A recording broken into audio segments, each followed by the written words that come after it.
আরে এগো দাঁড়ায় জেনে নিয়ে তার ভিতরে 1 নম্বরের পাওনা হলো বাপ তার সন্তানকে ভালো একটা মায়ের ব্যবস্থা করে মা ভালো ওই মায়ের সন্তানদের জন্য ভালো হওয়া সহজ আজাদ হয়ে গেছে নামাজ কালামের ভয় ধরে না এই জন্য সন্তান ভালো হয় আবার ডায়াবেটিস করা যদি বুঝে থাকেন তাহলে বলেন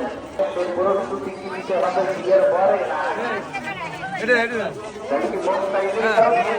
তারা তারা বিয়ে করে যাবে তাদের ভাষা থাকে না আর সত্যিটাই ছেলে মেয়েদেরকে আমরা বিয়ে দিতে পারি এটি দেখে দুনিয়া মানুষেরা মেয়েদেরকে না ওয়াসাইরুল্লাহ তাই দুনিয়া আপনারা আসুন সালেহা গোটা দুনিয়া মানুষের ভাই একটা কাটা যাবে ভাই নবীজি বলেন আমি নবী বলে গেলাম নবীজি বলছেন চিন্তাই না দেখলে সেই ধ্বংসই এজন্য সন্তানের হক যদি আদায় করতে হয় কত করে এটা